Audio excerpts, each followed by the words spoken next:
देवस्थान आहे ना ते करून देण्याची जबाबदारी माझी असेल, माझं त्या ठिकाणी. नाही तर उद्या माझ्या दारात येऊन बसतात काय झालं 150 कोटीचं. मी काही खोटं बोलणाऱ्यातला माणूस नाही.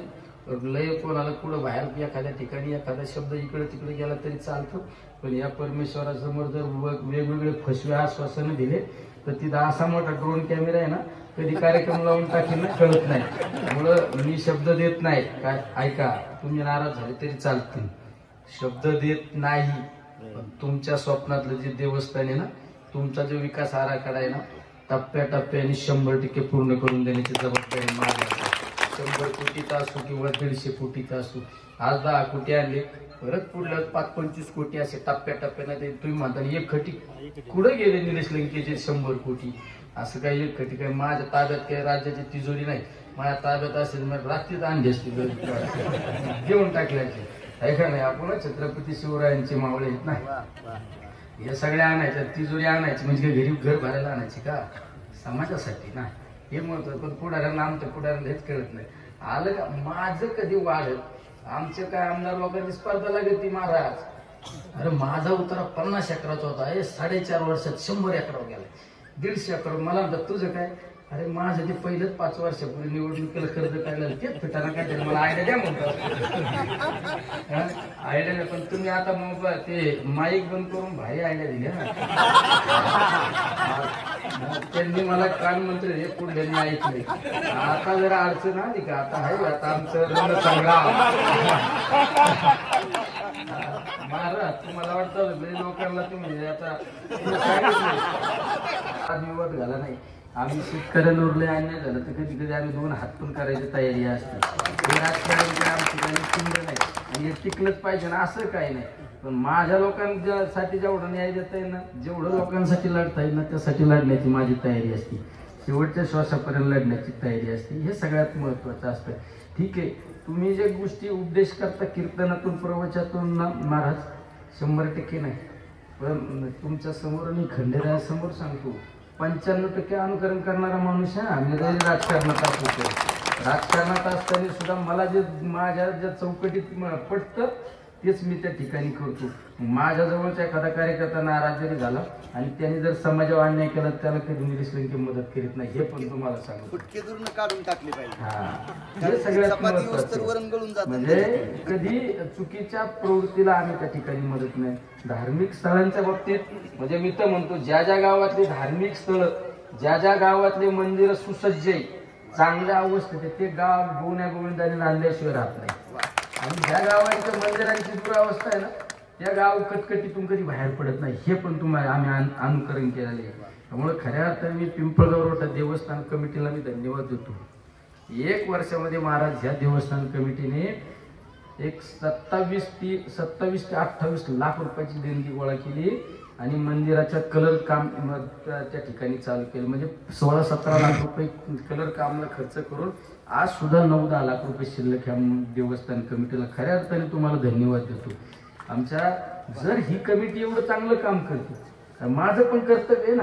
कमी फक्त भाषणातच म्हणायचं कमिटीला चांगलं काम करते, पण मी त्यांच्या पुढे 2 पावलं गेलं पाहिजे. पिंपळगाव रोठा देवस्थान आमचं महाराष्ट्रात नावाजलेलं देवस्थान आहे. या ठिकाणी आलेला भाविक भक्त महाराष्ट्रातून येतो. या गावाला या देवस्थानाला जोडणारे सगळ्या रस्त्यांना मी 27 कोटी रुपये या ठिकाणी निधी टाकलाय. किती? तुम्ही पुढल्या वेळेस कीर्तनाला आले ना, इथं गाडी तुमची सुसात आल्याशिवाय राहणार नाही महाराज, मी सांगतो तुम्हाला. आणि जर शब्द नाही पाळला ना तर परत तुमच्या समोर उभा राहणार नाही. सगळे काम त्या ठिकाणी आता बघितलं असून तुम्ही कानपूर रस्त्याचं काम चालू आहे. आता इकडं असाच आमच्या इकडं कळस मार्गे पुढं रस्ता जातो, बेलहेकड इकडला नांदूर मार्गे पुढं रस्ता जातो. सगळेचे सगळे रस्ते आपण त्या ठिकाणी 26 कोटी आणि 70 लाख रुपये मंजूर केलं. मंजूर ह्या काम चालू आहे. आणि आता मी फोन केला तुमच्या समोर बसल्या बसल्या, माझा माणूस आता मंत्रालयात बसू नये. जर खंडेरायाची कृपा झाली ना आजच 10 कोटीची ऑर्डर यांना दिली या ठिकाणी. हे आपण लाखात खेळत नसतो. गावभर सांगायचं हे मी दिलेलं लाख आहे, कुठेच खेळ असतो आपला. म्हणजे महाराज तुमच्या सारख्यांच्या कृपेने या जनतेच्या आशीर्वादाने या मतदारसंघात सगळ्यात जास्त मी निधी आणला असताना 1600 ते 1700 कोटी रुपयाचा निधी या मतदारसंघात. हे लोकांनी मला संधी दिली. ही संधी मला निर्वाहासाठी नाही दिली. ही कुठेतरी तुमच्या सारख्यांसमोर भाषण करायला संधी नाही दिली. ही संधीचं सोनं करता आलं पाहिजे आणि या संधीचा न्याय देण्यासाठी मला त्या ठिकाणी संधी दिलेली. मी सुद्धा कोविडचं सांगितलं, म्हणजे कोविडच्या कालखंडात महाराज मी एक धार्मिक प्रवृत्तीचा माणूस आहे. मी सकाळी माझ्या उठल्यानंतर मी देवीचं वैष्णव देवीचं माझ्या प्रत्येक ऑफिसला फोटो आहे, इकडे मोठा देवीचा फोटो आहे. देवदर्शन केल्याशिवाय मी माझ्या कामकाजाला सुरुवात करीत नाही. 14 एप्रिलला Covid centre doctor Babasaheb Ambedkar जयंतीच्या दिवशी कोविड सेंटर सुरू केलं, बरोबर. राजू शेट्टी आम्ही सगळे होतो. त्या दिवशी सकाळी उठलं, आंघोळ केलं, देवीचं दर्शन घेतलं, फोटोंचं सगळ्या देवदेवतांचं दर्शन घेतलं आणि सांगितलं, हा देव मी तुला अर्पण करतो, मी माझ्या लोकांची सेवा करायला चाललो. आणि चांगला भावनेने काम केल्यानंतर एक अदृश्य शक्ती असते, ती परमेश्वराची अदृश्य शक्ती आपल्याला सुरक्षित ठेवण्याचं काम केलं. 5 महिने आणि 7 दिवस कोविड सेंटर चालवलं. माझ्या कुठल्या सहकार्याला किंवा मला साधी थंडी सुद्धा वाजून नाही आली. हे कुठेतरी आहे, ही दैवी शक्ती आहे कुठेतरी. त्यामुळे आपण आलेल्या जन्मात असं काहीतरी करा, पुढले 25 वर्ष लोकांनी नाव काढलं पाहिजे.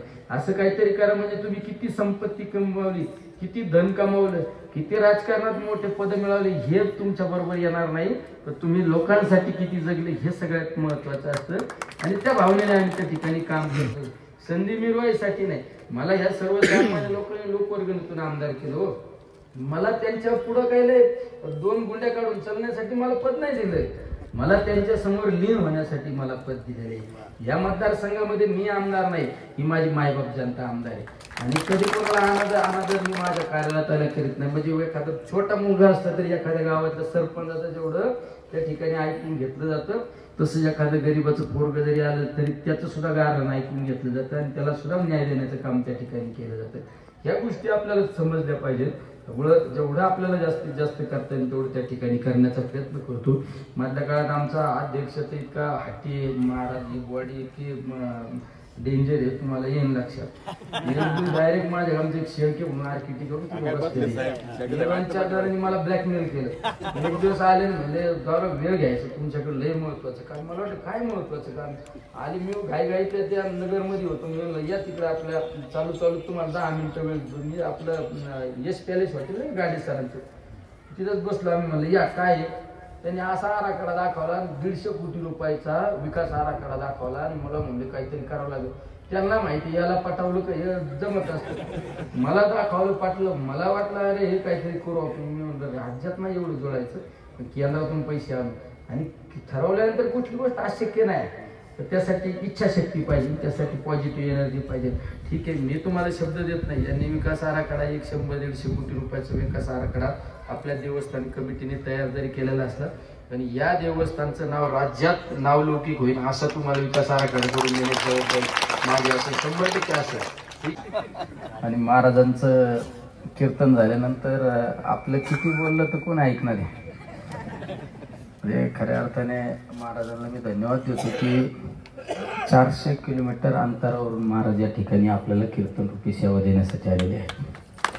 आज आपल्या अखंड हरिनाम सप्ताहाचे 41वे वर्ष आणि त्या 41व्या वर्षाचं ज्यांनी काल्याच्या कीर्तन रूपी ज्यांनी सेवा दिली तो क्षण आपल्या परिसरासाठी अविस्मरणीय असणार आहे. कारण गिरगावकर महाराज म्हणजे एकदम स्पष्ट वक्ते, एखाद्याची कुठली भीडभाड न ठेवता जे पटतं, जे धर्मात जे संस्कृतीला जतन करण्यासारखं आहे तेच बोललं जातं. नाही तर बऱ्याच वेळा संप्रदायामध्ये सुद्धा काही लोकांचं फक्त छान छान करण्यासाठी बोललं जातं. पण इथं एखादा उठून जरी गेला कीर्तन विषय सांगायचं नाही पटलं तर उठून जा. तुमच्या समोर उठून जाणं एवढं सोपं आहे का महाराज. खरंच म्हणजे मी पहिलं त्यांचं कीर्तन ज्यावेळेस ऐकलं तर पाथर्डी आणि शेवगाव त्या भागामध्ये नारळी सप्ताह असतो. नारळी सप्ताह म्हणजे लाखो लोकांची गर्दी असते आणि त्या लाखो लोकांच्या गर्दीच्या समोर कीर्तन, महाराजांचं कीर्तन मी महाराष्ट्रावर पहिल्यांदा तुमचं ऐकलेलं आहे. मी बऱ्याच धार्मिक कार्यक्रमातल्या स्टेजवर येण्याच्या भानगडीत पडत नाही, त्याच्यामुळे तुमच्या लक्षात आलं असेल. तर ही नारदाची गादी आहे. या गादीच्या पुढे कोणी मोठा नाही आणि कोणी छोटा पण नसतो. तर त्याला पावित्र्य करून त्यालाच ते पावित्र्य करून. महाराज मी कधीच कुठल्या एखाद्या कार्यक्रमाला गेलो तिथं प्रवचन जरी चाललं असतं, ते प्रवचन करणं एखादं कीर्तनकार महाराज असते, आम्ही त्या ठिकाणी भेट द्यायला गेल्यानंतर महाराज आपल्या प्रेमापोटी म्हणतात, आमदार साहेब तुम्हाला लई घाई गडबड आहे, तुम्ही बोलून जा.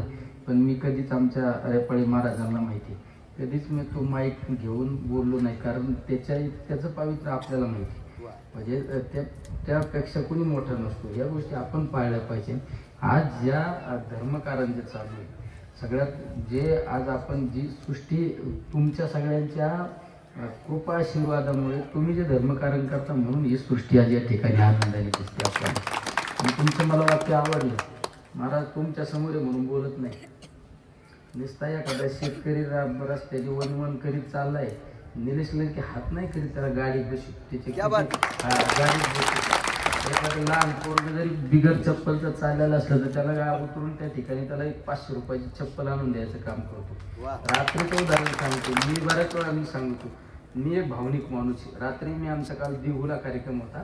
दिवूचा कार्यक्रम झाल्यानंतर मी रात्री 1:30 वाजता महाराज मी पुण्यावरून येत होतो न्हावरे फाट्यावर कानिकनाथ हॉटेल समोर. त्या ठिकाणी नांदेडचं एक जोडपं म्हणता येणार नाही, नांदेडचं एक कुटुंब वयस्कर यांच्या वयाचे बाबा आणि आमची एकदम वयस्कर आजी आणि त्यांच्याबरोबर एक 12-13 वर्षाचा नातू रात्री 2 वाजता काकडत होते तिथं.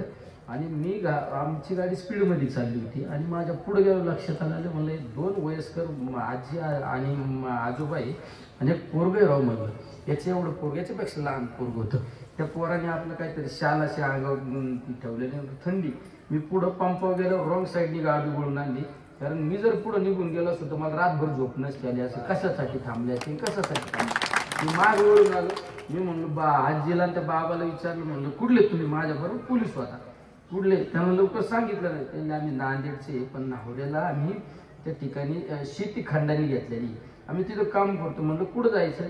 ते म्हणले काही नाही, आता गाडी भेटाना आम्ही लेवळ झालो, आम्ही मोठा दिवीला गेलो. त्यांनी सांगितलं गाडी भेटाना म्हणून आता आम्ही स्टँडला जातो आणि तिथं झोपतो. मी म्हणलं स्टँडला झोपी का, किती थंडी.